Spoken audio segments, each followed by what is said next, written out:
viewers. Welcome back to Clexic King Knowledge Quest. I am Kelvin Ikenna Ikechukwu. And welcome to the continuation of our class, Physics for Early Starters. In our previous class, we talked about what is physics, the branches of physics, the application of physics, and the fundamental concepts in physics. And we ended the class with one of the key fundamental concepts, which is space and time. And we said it is a region or a space within which the physical events occur and are being measured. So today we will be looking into another interesting topic that builds on that, which is units and measurements. And under this topic, we are expected to cover up the introduction, know what is physical quantities and units, what is fundamental quantities and units, derived quantities and units, prefix for units, conversion factors for SI units. All right, without wasting much time, let's start with an introduction. Why is units and measurements important in physics? Well, everything about physics revolves around measurements because physics itself is a quantitative science. And from that word quantitative, you can get quantity.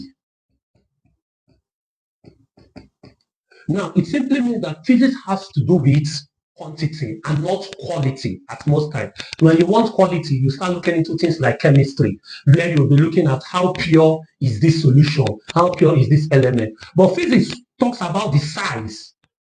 Like you will be in a condition at a certain time like this. When you go to buy rice, what you'll be looking at is not the quality, but the quantity, so that your stomach can get filled. So physics tries to know, hey, this boy is running at what speed? This object is big. How big is it? This object is fast. How fast is it? Because physics tries to make a precise unit attached to something. So physics deals with quantity. Another reason why units and measurement is important in physics, again, is that physics itself is an empirical science. When we use the word empirical, it simply means experiment. Physics have to do with observations and experiments. Observations and experiments are used in building up theories, they are used in understanding the laws.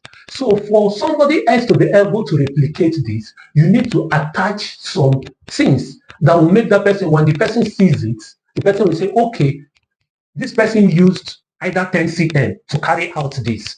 This person used a temperature of 40 Kelvin. This person used a mass of 10 grams.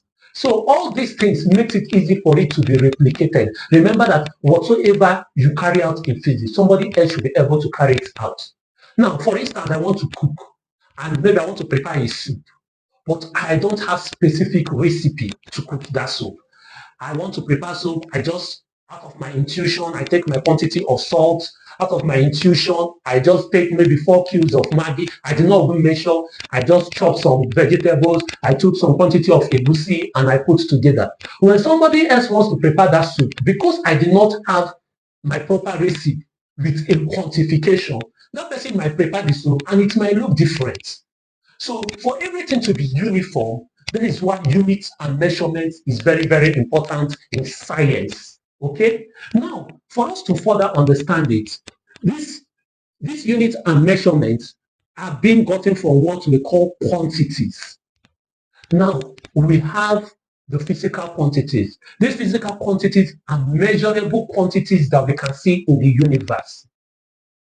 They are this building block for our units.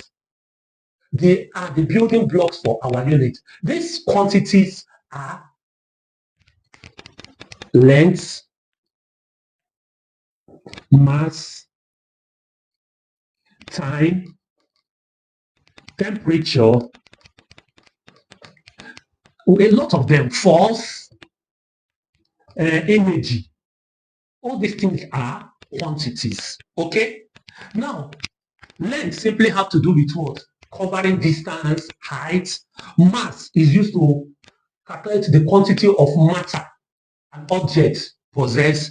Time is used to know what? A reference between point A to point B. Temperature is to calculate the degree of how hot or cold your body system is.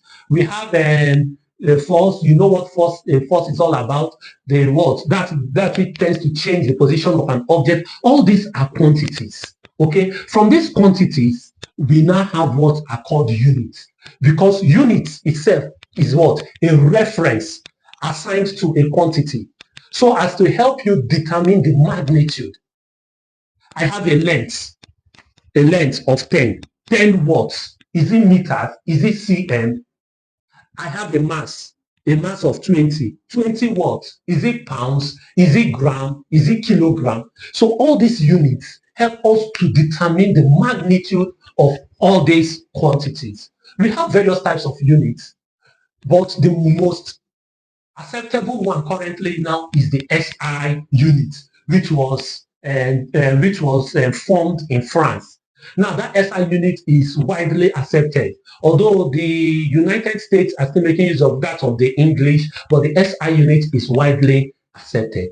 Furthermore, these physical quantities can be divided into two branches, which is fundamental quantities and derived quantities. Now, these fundamental quantities are like the base quantities. They are the quantities in which the units are being developed. Now, these fundamental quantities are 7 in numbers. They are mass, length, time, temperature, amount of substance, amount of light. So these are the fundamental quantities. In our next class, which is a conclusion where we will talk deep about this, we'll be looking into these fundamental quantities, derived quantities, and their units, and also how to get the unit for derived quantities and conversion factors. The conversion factors, how to convert from one unit to another. So see you guys in the next class. If you are yet to follow this page, do well to follow. Also follow us in our YouTube channel and our TikTok channel so that you will learn and grow more in knowledge. Thank you and bye for now.